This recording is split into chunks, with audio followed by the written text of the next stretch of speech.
Heresiarch, heresy, an originator or chief advocate of a heresy. The Heresiarch. It is Saturday, 6:33 p.m.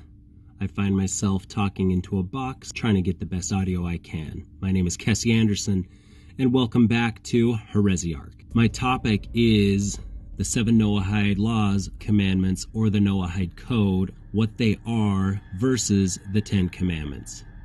The 10 Commandments themselves are the second set of tablets. Now, I'm using the King James Version of the Bible. I don't care. I'm just giving you a version of the Bible and giving you a basic understanding of the 10 Commandments. I'm not going into super detail. I'm not going to have an argument about which translation is correct. I'm not going all the way back to the Wycliffe Bible. So, here we go.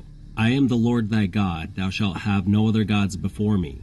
2. Thou shalt not make unto thee any graven images. 3. Thou shalt not take the name of the Lord thy God in vain. 4. Remember the Sabbath day to keep it holy. 5. Honor thy father and thy mother. 6. Thou shalt not kill. 7. Thou shalt not commit adultery. 8. Thou shalt not steal. 9. Thou shalt not bear false witness against thy neighbor. 10. Thou shalt not covet thy neighbor's goods. And now the 7 Noahide Laws. 1.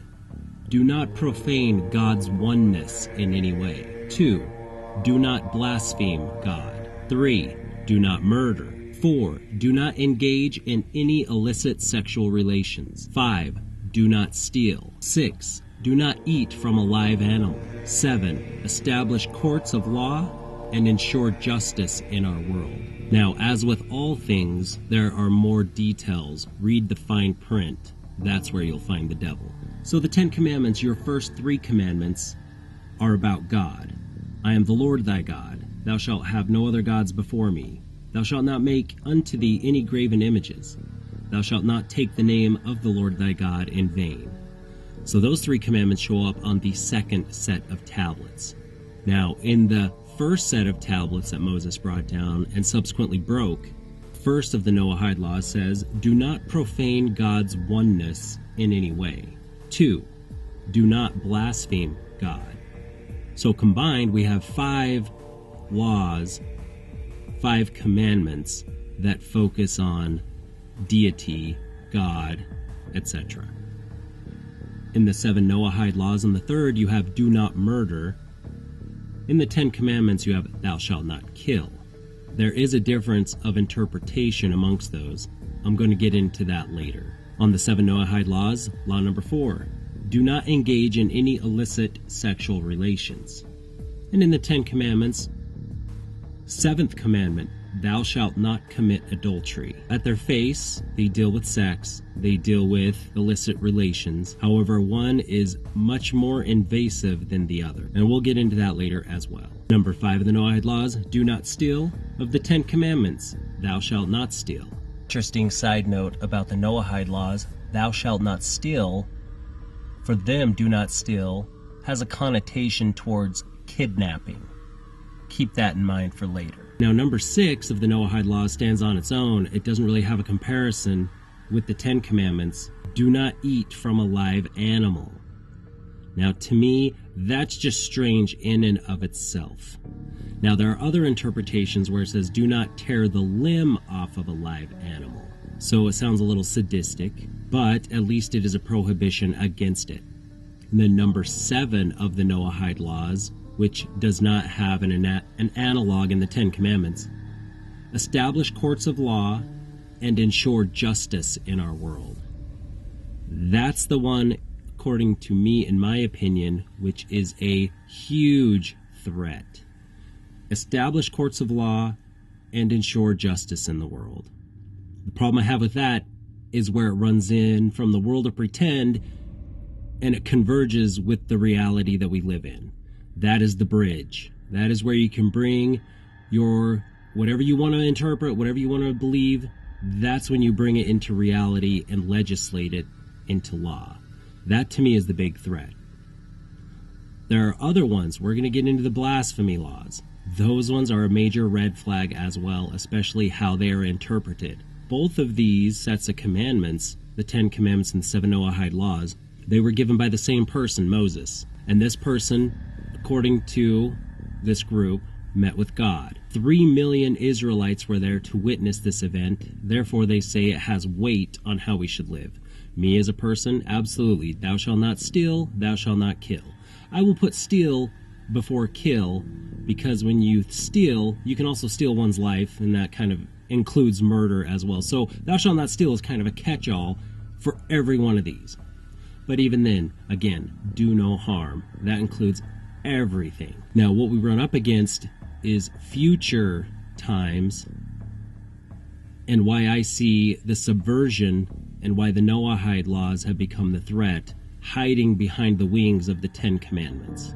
So with the 10 Commandments, you can even go further into those. Exodus 21 through 26 is where these are found. Now, the 7 Noahide laws are an amalgamation of rules found that God had given to Adam as well as to Noah. And then subsequently, a certain group uses these scriptures that they have interpreted to mean what they say the Noahide laws are, and they were given to Moses on Mount Sinai as the first set of tablets. There are some scholars that even argue there are 2 Arks of the Covenant. One holds the broken tablets of the Noahide Code, and the other one is used for the 10 Commandments. Now, I did a quick search online to find a timeline for the flood of Noah, and this was on March 9th of 2012. The answer given, approximately 4,359 years, if the Bible record is correct. That is when Noah's flood hit the earth. Then before that, 4,000 years before Christ is in theory when Adam was created and Eve in the garden. I won't even go into Lilith. If you haven't looked into Lilith, feel free, check out the Egyptians, what they have to say, as well as the Mishnah, which is the first part of the Oral Torah, which is the Talmud, to see what Judaism has to say about Lilith. So basically, we're taking some rules given to one character on a mountain 4,000 years ago, approximately. I guess here's part of the frustration that I have. Even from the time from 9/11 up to 2019, even with our databases, even with our video, we still have questions about that. And now I'm expected to be held accountable for something written over 4,000 years ago. So my point is, even without a threat or a love of something greater than yourself, you are still capable of being a decent person. It's just inherent to who you are. Your natural man is not an enemy to God. If you threw away all of your preconceived traditions, everything that was thrown at you, if you search who you are, chances are you have a much better time catching a fly with honey than you do vinegar. 100% I stand by that. I believe most people in the general populace are decent people. Of course we have our annoyances. Of course in a customer service environment you just want to flip out and rage. But at the same time, those same people, if you get them one-on-one and have just a conversation, so many people in this world are decent and good, minus the threat or minus the incentive of something bigger than themselves. That's the big secret. One of the big secrets that I believe is inherent to humanity. That they, when I say they, religions in general, that are used to divide us, want us to not believe. I absolutely stand by that. I believe that most people are just really good people, want to live their life, have time with their kids, enjoy their friend, enjoy their spouse, enjoy their girlfriend, whatever. We all just want to live our lives and be left alone to a degree. Now, if you're an extrovert, fantastic. If you're an introvert, fantastic. If you just do no harm, that's all you need. All right, I'm going to stop right there.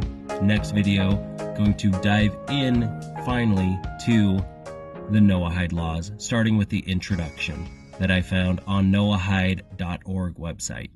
Until next time. heresiarch, heresy, an originator or chief advocate of a heresy. Heresiarch, heresiarch.